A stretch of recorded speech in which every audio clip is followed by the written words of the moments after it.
కానీ మనం ఏం చేస్తున్నాం? చైతన్యం శాశ్వతం శాంతం వ్యోమాతీతం నిరంజనం. ఏం దాటాడు?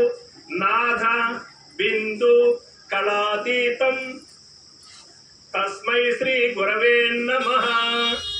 తనలోకి తాను ప్రవేశించినప్పుడు కూడా ఎప్పుడైతే మూలాధారం నుండి సహస్రారం అనే యొక్క ప్రయాణం జరిగి ఇక్కడ ఈ యొక్క నాదాన్ని, బిందుని, కళల్ని అన్నిటినీ అతిక్రమించినటువంటి స్థానంలో మనకు ఉన్నాం. కాబట్టి ఈ చైతన్యం శాశ్వతం కాదు అని ఎరిగిన వాళ్ళం మనం. ఈ అచల సాంప్రదాయస్తులు బిడ్డలం మనం. వాళ్ళ యొక్క భిక్ష ఆ రోజు మహనీయులు మనకి ఇటువంటి సూత్రాలు అందించకపోతే ఈ రోజు మనకు ఎట్లా తెలుస్తుంది? తెలియదు. ఇది నా యొక్క అభిప్రాయంగా మాత్రం చెప్తూ ఉన్నాను. ఎందుకంటే భగవద్గీత 700 శ్లోకాల్లో మార్పులు జరగవు, భావాల్లో మార్పులు జరుగుతూనే ఉంటాయి. ఖండార్థాల్లో కూడా ఒక్కొక్కరు ఇచ్చినటువంటి భావం ఒక్కొక్క రకంగా ఉండొచ్చు.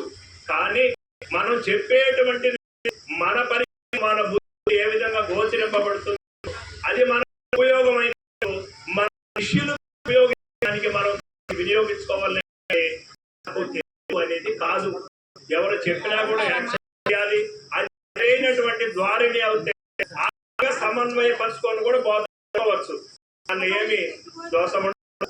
మాకు తిరుపతిలో కొంచెం పని ఉంది, సాయంకాలం వెళ్ళాలా. అందుచేత అయ్యగారు మా యొక్క పనిని గుర్తించి ముందుగా అవకాశం ఇచ్చినందుకు మీకు ధన్యవాదాలు తెలియజేస్తాను.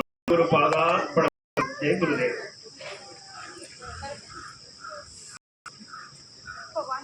చాలా చక్కగా వారి మూల్యమైనటువంటి భావనను, అతీతాన్ని అందించారు. చాలా సంతోషం. తర్వాత హైదరాబాద్ వాస్తవ్యులు మన నారాయణ పద్మావతమ్మ గారికి గురు తుల్యులు వారందరూ కూడా 13 మంది ఈ కార్యక్రమానికి రావటం చాలా ఆనందదాయకం. శ్రీ దయానంద రాములు యాదవ్ గారిని ఉపన్యసించవలసిందిగా కోరు.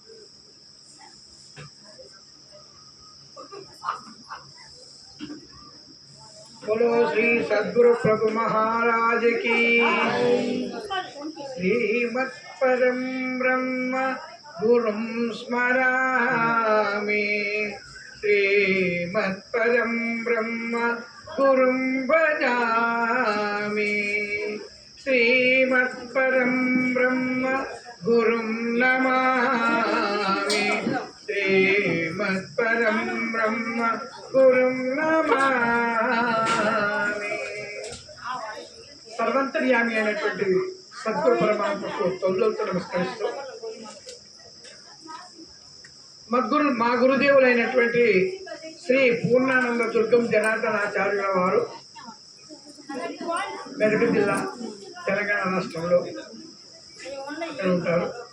వారి దివ్య పాదపద్మకు నమస్కారాలు అర్పిస్తూ ఈరోజు పూజలు అందుకున్నటువంటి శ్రీ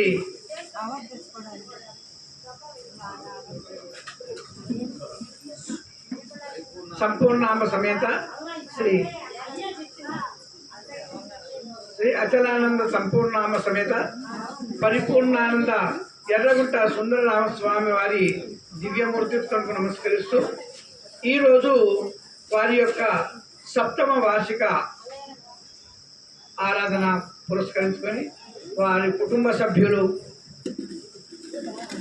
ఎర్రగుంట కుటుంబ సభ్యులు వారి పుత్రరత్నమ శిష్యరత్నమైనటువంటి నారాయణ పద్మమ్మ ప్రభాకర్ రెడ్డి వారు కూడా ఈ కార్యక్రమానికి మమ్మల్ని ఇక్కడ తీసుకొచ్చి ఇంత పెద్ద మహానుభావులతో అందరితో పరిచయం చేయించి చాలా మేలు చేసినారు. ఈరోజు అన్ని పూజల కార్యక్రమాలు జరుపుకొని మనకు గురుప్రసాదం అనేటువంటి ప్రబోధ కొరకు ఈ సభ ఏర్పాటు చేసినారు. ఈ సభకు మహానుభావులు ఆయనకి ఏ బిరుదు పెట్టాలనో అతను ఇప్పుడు బిరుదు పెట్టుకుంటున్నాను. అతను మహానుభావుడు ఆయనకి ఏం చెప్పలేను. అభయాంత చిట్టేటి కోదండరామార్యుల వారి పాదపద్మకు నమస్కరిస్తూ, ఇంకా వేదిక అందించిన మోహన్ రెడ్డి ఆర్యుల వారు, శ్రీ హరివారు, అయ్యగారు, వారి అందరికీ, అమ్మగారికి, మీ అందరి పాదపద్మకు నమస్కరిస్తూ నాకు భవరోగం అయితే మా గురుకృప వల్ల పోయింది, కానీ సభరోగం పోలే. కూర్చున్నప్పుడు అనుకుంటా నాణ్యం విలువగానే ఇది చెప్తా అనుకుంటా, లేవగానే అది పోతుంది. మిమ్మల్ని చూడగానే ఆయనతో పోతుంది. ఏం చెప్పాలో అర్థం కాకపోతే అయోమయంలో ఉన్నా. ఆజ్ఞాపించండి, చెప్పక తప్పదు. మీరంతా కూడా ఈ సిద్ధాంతంలో ఆల్తేని అన్నీ తెలిసినటువంటి వారే. మళ్ళీ నేను ఏం చెప్పాలి అంటే, మా గురు రూపంగా ఈ రూపకంగా ఉంటే నన్ను ప్రశ్నిస్తుడు, ఏమైనా నీకు చెప్పింది మర్చిపోయినావా, నాకు అప్పచెప్పాను అన్న భావంతో నేను నా గురుస్తుల్యుడు కాబట్టి మీకు అప్పచెప్పుకుంటున్నాను, మీకు తెలియదని కాదు. సరే, ఈ సృష్టి కంటే మొదలు సృష్టి ప్రాక్ సదైవ సౌమ్యం అగ్రమతే.